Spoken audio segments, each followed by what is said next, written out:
supposed to mean?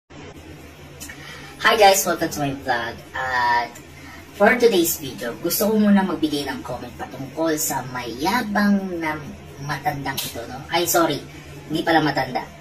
Principal. So, bago ko itong ginawa, pinag-aralan ko muna yung video. Okay? So, tinignan ko muna yung both side ng principal, both side ng estudyante. And sobrang klaro talaga. Sobrang klaro na ang nagkamali talaga dito yung principal. Okay sana eh. Okay sana kung bago pala magsimula yung program, nagsabi na agad yung principal na hindi na magsusuot ng toga or hindi siya part ng program. Okay sana eh. Okay sana eh. Pero hindi. Hindi talaga. Sa gitna pa ng program, nagsabi. Sorry Madam Principal mali ka talaga sa point na yan. Isipin niyo po sana, ilang beses bang gumagraduate ang mga bata? Di ba minsan lang? Minsan ka lang gagraduate ng elementary, minsan ka lang gagraduate ng high school, senior high, mas lalo na pag college or mag-masters ka, di ba? Tapos hindi mo malang papasotin ng toga? Ano yan? Dahil sa hindi mo na-approve? Madam, Madam Principal, sobrang mali ka talaga sa point na ito. At dahil sa ginawa mo, na pinahubad mo pa ang mga estudyante ng toga sa gitna pa ng program, dadalhin nila yan hanggang sa paglaki nila. Hindi lang yun. Buong buhay nila yun, dadalhin nila yun. Dahil sa ginawa mo. Isipin niyo po yung consequence sa ginawa niyo. Well, alam ko, nagkamali ka. Pero sana naman, no, na matuto ka sa oras na ito. No? Matuto ka. At sana kung malagpasan mo ito, no, itong problema na ginawa mo, sana matuto ka naman. Bawasan mo na rin yung pagiging diktador mo. Siguro, no, kung ako yung estudyante, or ako yung nandun sa video na yon, hindi lang mura ang ibibigay ko sa inyo. Susunod pa rin ako. Huhubarin ko pa rin yung toga. That's your order. Yan yung sinabi mo eh. Pero, ibabato ko yung toga sa harapan mo. At sasabihin ko, umalis ka na.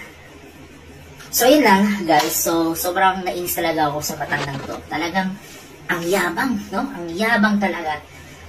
Kung sino pa yung may pinag-aralan, kung sino pa yung merong pang tinapos, sila pa yung walang karakter, no? Walang...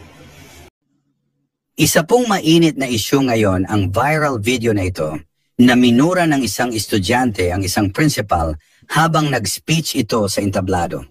Ang dahilan ay ipinahubad mismo ng principal ang mga toga ng estudyante. Ang tanong ng bayan, tama ba ito? Technically, the principal holds the authority to regulate the conduct of official ceremonies, including the use of the graduation toga.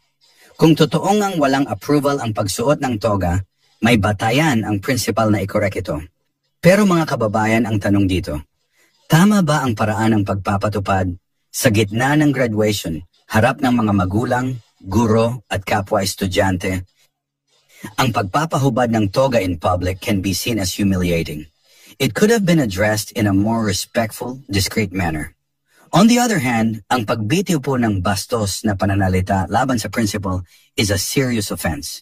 Hindi ito tama at hindi ito ang paraan ng pagprotesta. May proper channels po para magreklamo, hindi sa harap ng entablado, hindi sa kabastusan. Ang graduation po ay sagrado, simbolo ng tagumpay at disiplina. Dapat ay pareho ang panig, students at administrators na may respeto sa proseso at sa isa't isa. Walang panalo sa gulo, pero laging panalo ang may dignidad. Kuhay si mapato ni Gio, mga schools para sa iyan. Nakibalaan nila ang background ni Miss Nietes. Iliwaton ko sa imo ang Ma'am Rhea, ang inassign siya na sa klase sa San Antonio National School, klase Antique. Impetitionan na siya to, kinasuhay man sila sa mga maestra, teachers, kag mga students and parents. Then, she was again reassigned in a nationalized school somewhere in Barangay Barasanan sa may California daw. Ay, sobra pakinitabo to. Wala na ni sa katapusan ng sitwasyon kung si Miss Nietes ara lang yapon sa may lawan. So, tama ka klaro nga sa tanan nga mga eskwelahan nga kung din siya ginassign, puro lang masalimuot ang pagkabuhi sa mga estudyante, mga maestra, at the same time sa PTA.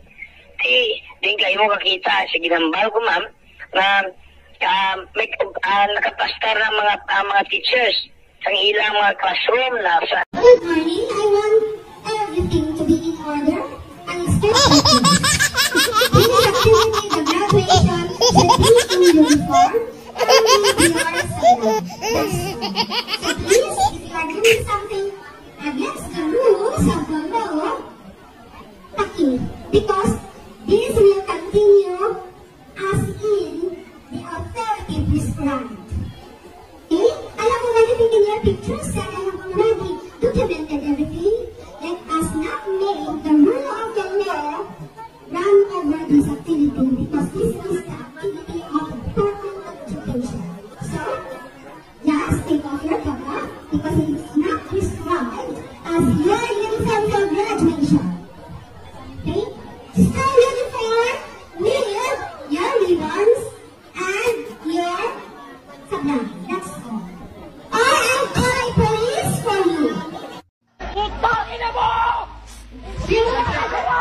What's the name? I have already taken your pictures and I have already documented everything. Let us not make the rule of the law run over this activity because this is the activity of the Department of Education. Thank you for your obedience.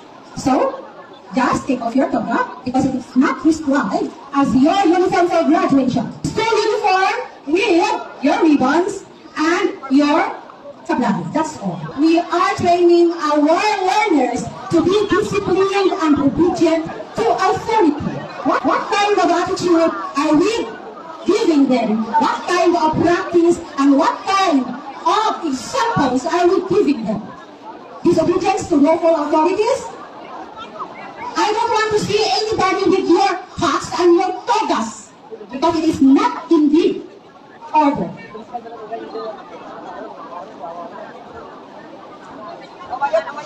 And I want the class advisors to write the names of those who violated the authority. The parents, I want to